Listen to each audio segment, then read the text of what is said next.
my buddy from the Worldwide Leader in Sports with Brackets. We've got Brackets. Back here on the Rich Eisen Show is Jay Billis. How are you, Jay? I'm doing great, Rich. How are you? I am loving the fact that it's the first time in 2 years I've had brackets in my hands, so that's terrific. I'm enjoying that. That is a good thing. I know. That is a good thing. I know that. So, what's your impressions of what you have in your hands, and what do you think deserves spotlighting, Jay Billis? Well, first of all, you have no idea what I have in my hands right now. Hey now. Other than a phone, okay, unless your hands free, but very good. Okay. I thought the bracket was pretty balanced. Honestly, there was not a whole lot of griping going on. Part of that might be that we're so grateful to have the tournament back. Yes. Right. that we're not taking a swing at the committee indiscriminately trying to knock them out. But the other part, I think, is that they did a good job. Usually, you can look at the regions and say, "Well, this is the hardest region by far," and this team got a break. And I didn't feel that way about any of the regions. And honestly, Rich, I didn't feel that any of the teams that got left out got screwed. Most of them just weren't all that good. I mean, Louisville could make a pretty good case because I think COVID derailed them more than anything. Right.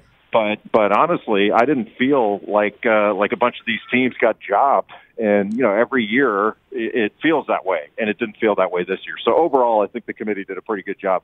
Maybe it was the distancing that did it. That they couldn't talk one another into bad decisions. Okay, so we can actually say there was a benefit to not being in the same room. I dig that. What did you think of the one seeds? I mean, I guess, are we talking chalk here? That's what we all expected, to get the one seeds the way that it all went down, despite my alma mater losing a couple of their last 3 games. What do you think? Yeah, those were no-brainers. The only question mark you had was how would they treat Michigan with Isaiah Livers out. But my sense is, with this sort of stress reaction thing, that there's a good chance he'll be back. If he's not back, they're still very good, but they're not elite offensively. They're just very good offensively. Like they could have won. They could have beaten one in the tournament, the Big Ten tournament, without him. But they had a shot to win against Ohio State at the end.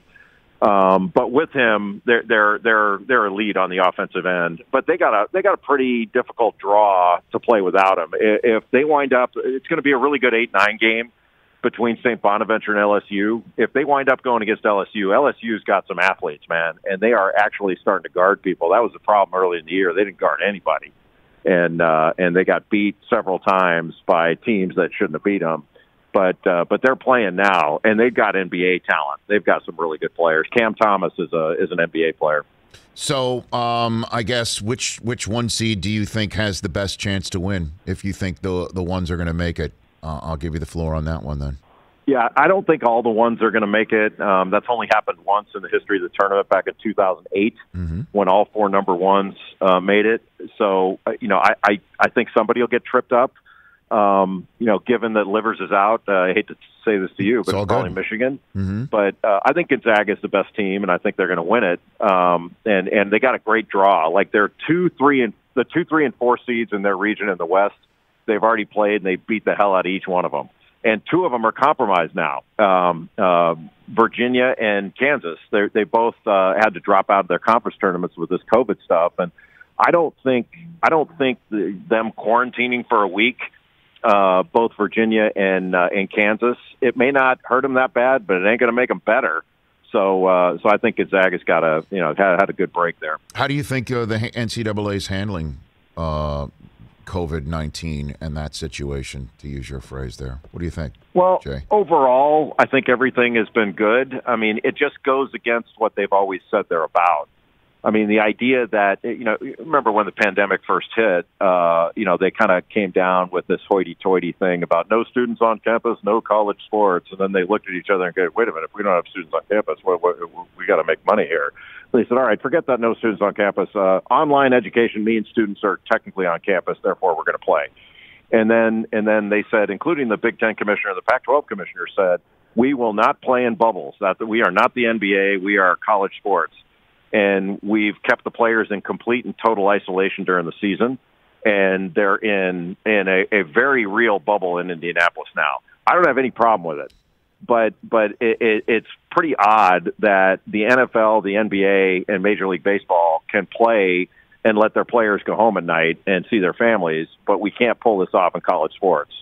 And so I don't particularly care for the choice, the quote unquote choice that's been given to the players of, if you want to play, here's what you're going to do, when the coaches and staff were able to go home to their families all year, and they were the biggest threat to the players getting COVID, were the staff.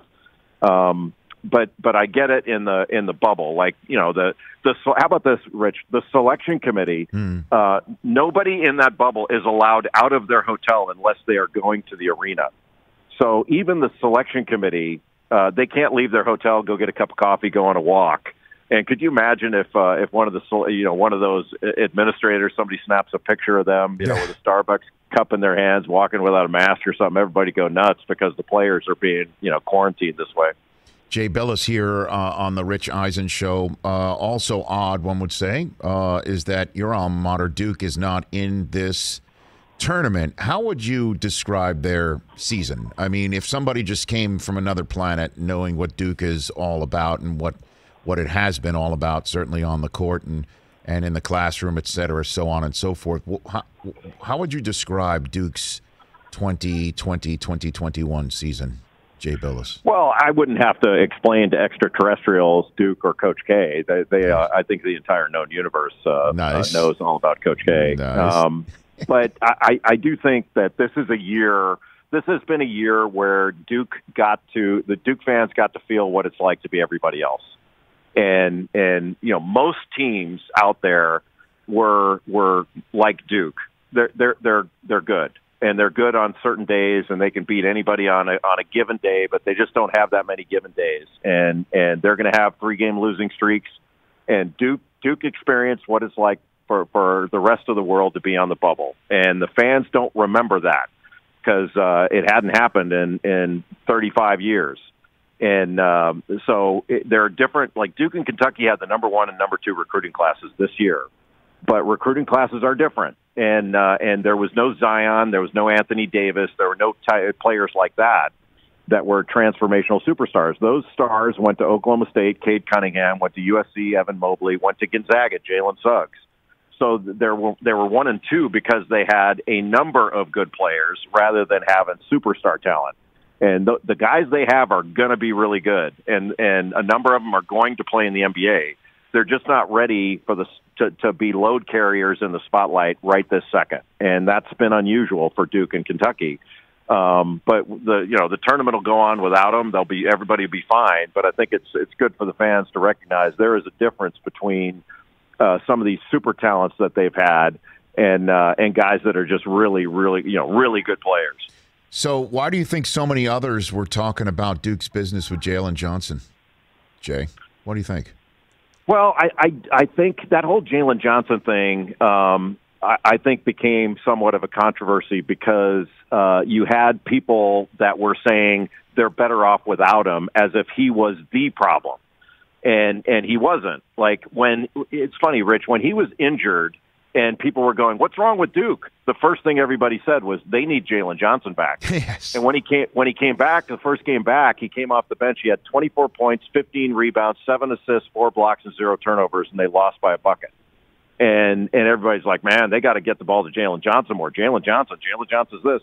But when he decided to leave and quit, whatever you want to call it, opt out. First of all, when people say my way or the highway, don't be surprised when somebody takes the highway. And that's what college basketball says to these guys. It's my way or the highway.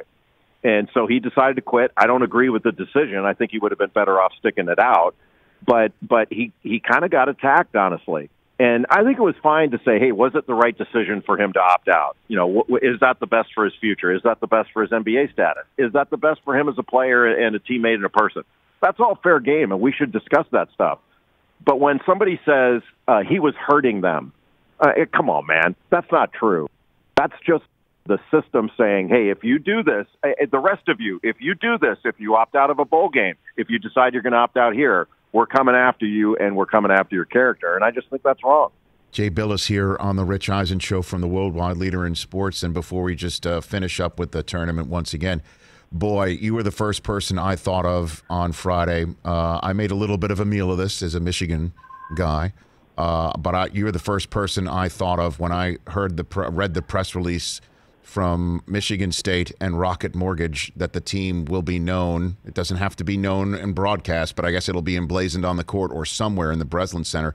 MSU Spartans presented by Rocket Mortgage. What did you think of when you heard of that particular piece of business, I had some fun with it because I think it is really funny. But it's really no big deal. I mean, somebody grabbed that. I think it was Yahoo Sports grabbed that out of the Rocket Mortgage press release. Yes. But it's pretty standard stuff about sponsorship and the university making money and all that. You know, it's the same as Nick Saban standing on his podium with a Coca-Cola and a Dasani water in front of him. You know, I didn't get paid for that. I shouldn't have. I should have just said a sponsored beverage. Yeah, I'm losing money here, Rich. Jay, come on, Jay. It's all content, Jay. It's all good. But you know, Michigan State was a little sensitive about it at first, but it's really no big deal. We were just having a laugh at the system, not necessarily at them. They were just the ones in the crosshairs for the moment. It'll be somebody else soon, you know, because everything is for sale, including the players. And it's kind of laughable at times. But I've never look. As I said on Friday's show that obviously Under Armour, in Maryland and Nike in Oregon, and obscenely rich alums making business deals with their schools and sports programs is nothing new. But presented by that's just something that I think that's what got everyone's attention, because it literally sounds like something's brought to you by. It's a flat out commercial. You know what I'm saying? Like that might be the difference maker. Well, Jay. It was just the wording of it, right. Because even when they have a post game press conference, though, it's the logo of the university and Rocket Mortgage. And that, that happens at Duke. It happens at North Carolina. It happens everywhere. They've got their sponsor behind them. So it's all a big money grab. I don't blame them. The problem isn't the money that they're making or the revenue they're generating. That's all fine. I have zero problem with that. It's that you're cutting out only one segment of the population, that being the athlete. And what's funny during the pandemic, Rich, is I was asking, people were saying, the kid, they keep calling them kids. The kids want to play. The kids want to play. I'm like, okay, well, tell me what other student has a university put on an airplane in the past 12 months for a university function? Anyone? Mm-hmm. Like, they haven't.